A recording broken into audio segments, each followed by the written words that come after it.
Hi, everybody. My name is Ellen Levine, and we're here to talk about two courses that we'll be teaching for the WHEAT program in the fall and one in January.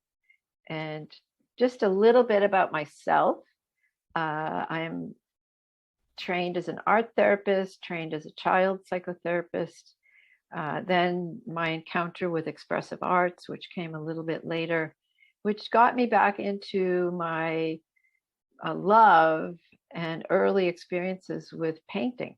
So I think I'm focused in my work on a lot on visual art, but I'm interested and a lover of all the arts and try to bring that into my work.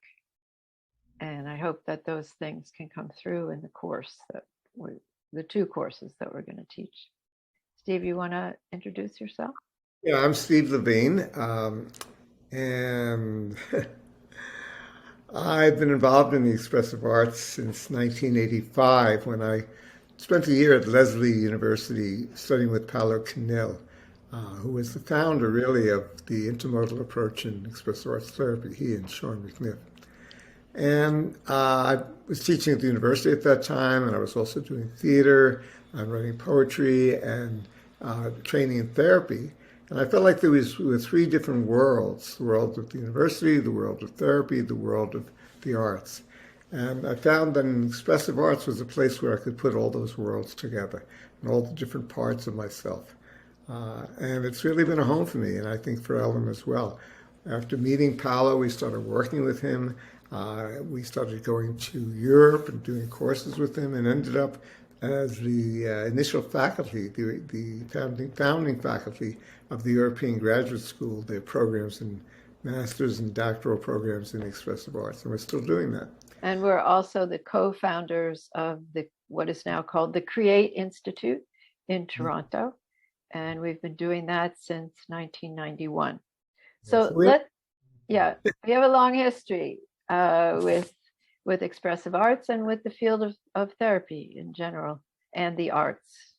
yes, very much. So we want to tell you just a little bit about the courses that we'll be teaching in the WHEAT program. The first course is History and Theory of Expressive Arts Therapy. And I think I'm excited to share the development of the field, how it emerged out of the separated arts therapies, and also to share some of the basic principles and guiding ideas of this new kid on the block field of expressive arts therapy.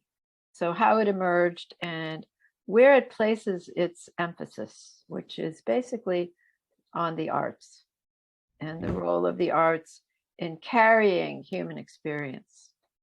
I think that's a very central point that you're making, Ellen, and Yeah. I would back you up on that. Yes, we do intend this to be a method of doing therapy with people, but it's a method that also takes beyond trauma and into the imagination and into allowing for the capacity to respond to what we are given, which is a capacity that I call poesis.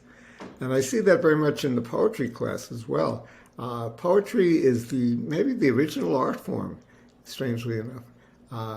It's where, if you look at pre-literate societies where there was no writing, you had the bards who would go from town to town, like Homer or people in the different parts of the world, storytellers, and they would all bring the knowledge and wisdom of the community together into words. And the words crystallize and articulate, I think I would say, the experience of a community and of people. And we use that in therapy. We use poetry as a way of crystallizing human experience and also as a way of expressing it in its perhaps deepest dimension.